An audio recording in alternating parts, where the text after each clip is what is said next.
Okay, welcome to lab number 8. This is the magnetic field of a circular coil of wire.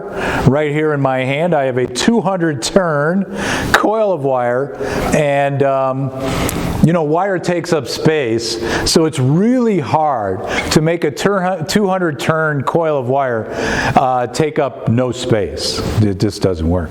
But we try the best we can. So this thing here is pretty good in producing a coil of wire that's pretty much in the same spot.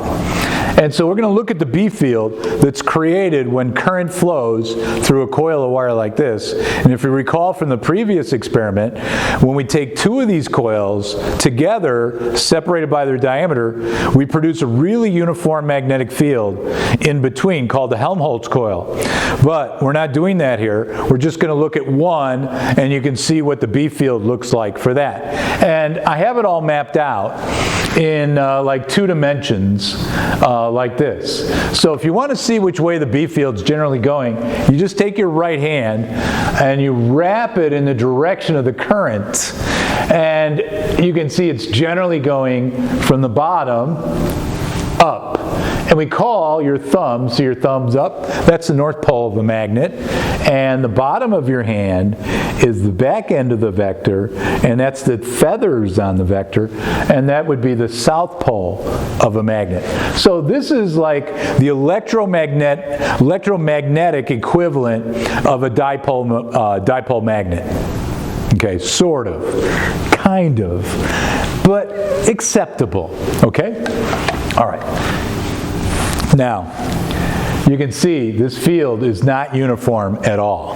But again, if you put two of these together, one here, then right in between the two in this region right here, about half the inner diameter there, you would get a nice uniform field.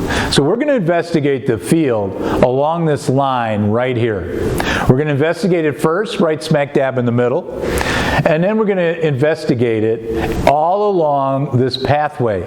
And that particular B field is called the axial magnetic field. It's the magnetic field along the symmetry axis of the coil of wire. All right? And it's got a nice letter for it, BX. So we're going to use that to be our x-axis, because axial and x-axis sound so much alike. Okay? Then in the other two directions, there'll be y and there'll be z. Y and Z. So the plane of the coil of wire is in the YZ plane, and the B field down the axis will be pure X. Anywhere else, and it's got various components depending on which one you pick. Now, how do you calculate the B field for something like a coil of wire? Well, you have to use what's called the Biot-Sevart law. All right, and we're going to take you through that. So these two guys, Biot and Sevart, back in probably in Paris, France, they had just recently learned that current flowing through a wire produces a B field, a magnetic field. And the guy who discovered that was a Danish fellow named Ørsted. So while my video goes off for a second here, Ørsted discovered in his classroom, he was actually doing a little demonstration of current going through a wire. He just happened to have a magnet close by. And when he turned on the circuit, it made the magnet deflect. And he's like, whoa! So he turned off his power supply, and guess what? The magnet, the compass needle, which is a baby magnet, went back to its original position. You know, and then he's like flipping it on, flipping it off, flipping it on, flipping it off. He had discovered that current flowing in a wire, or by the way, current flowing through space, produces a magnetic field. All right, and then these guys learned about it, and they go, okay, well let's figure out how we can determine the magnetic field of a certain distribution of wire. So for this lab, we're going to look at a coil of wire, and we're only going to calculate along the x-axis because that's the simplest. This is a nasty, nasty integral, as you will soon see. But because we picked a very simple line to do our calculation across, it is greatly simplified. Okay, so let me just point out what's in the formula. I got it right on the board here.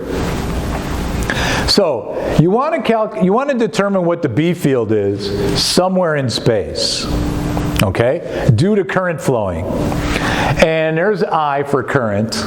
This is a God number. It's called the magnetic permeability. It's a lot like K in Coulomb's law. That is also a God number. God tuned the whole universe with these numbers to make it possible for you and I to be here today to talk about His marvelous creation.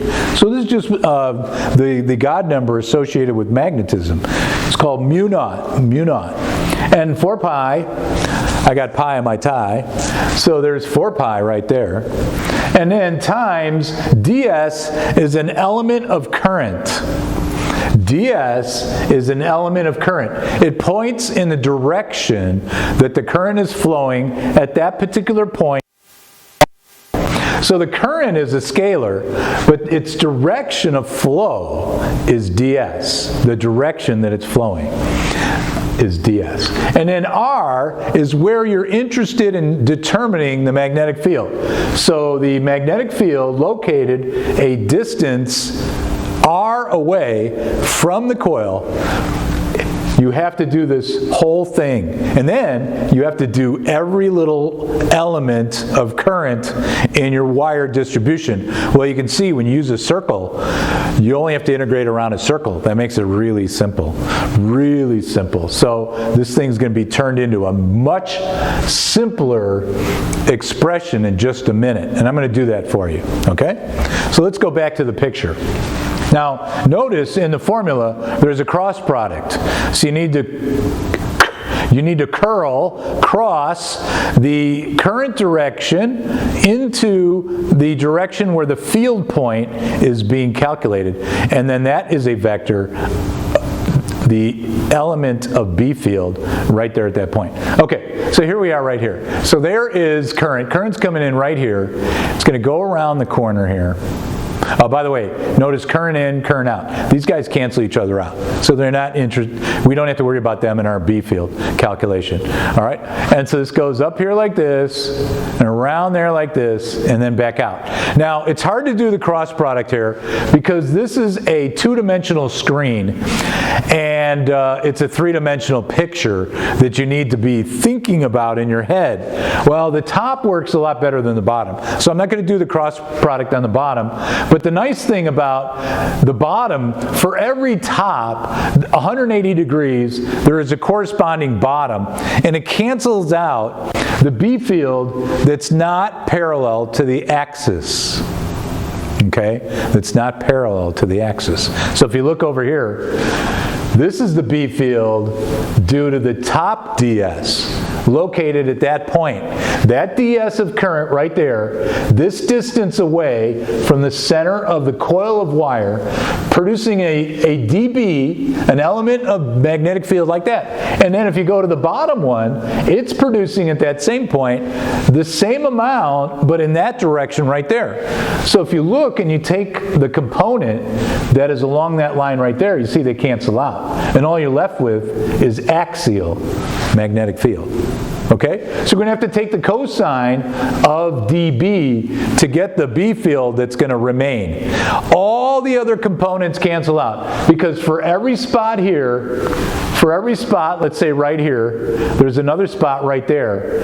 And all of those perpendicular components will cancel out. Only the axial B field remains. See how nice and straight that is?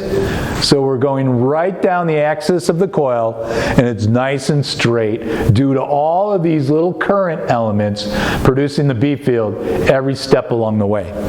So I hope that makes sense.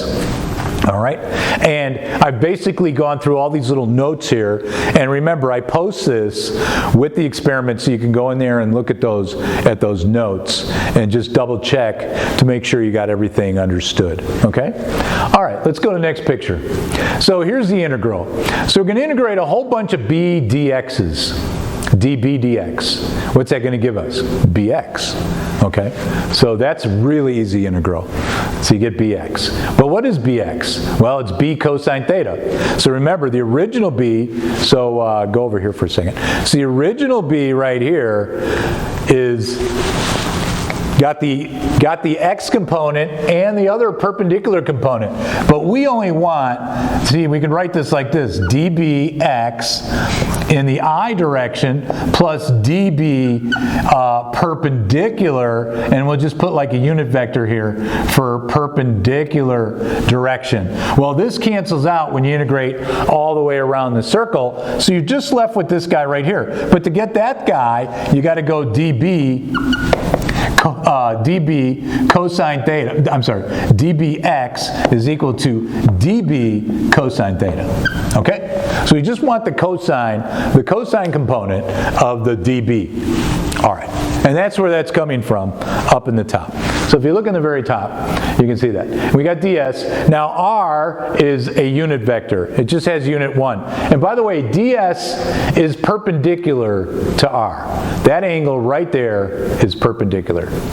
It's tilted down like that, but in relation to this vector right here, this vector right there is perpendicular. That forms a 90-degree angle. Everywhere around there. Hard to visualize, so I got a regular one right here. So I got this right here. So I'm going to the axial point over here. So you can see that is a 90-degree angle between this vector like this and that vector like that. All the way around. When you go like that, that vector is perpendicular to that line right there.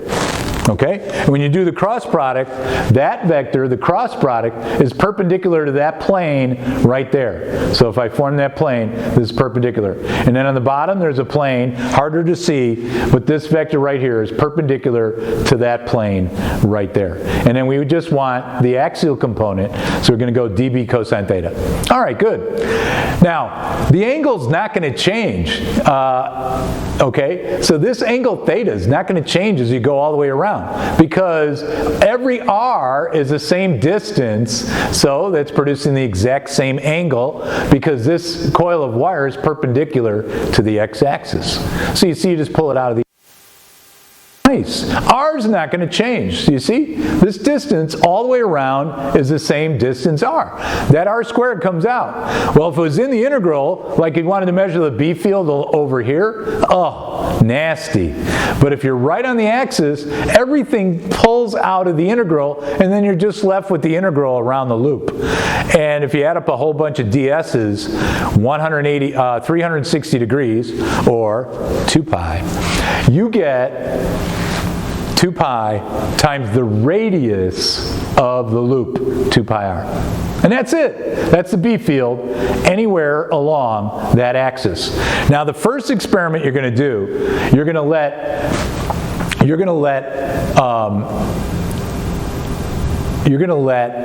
this, hang on one second, this r right here, you see r right there is, let me put it on the board.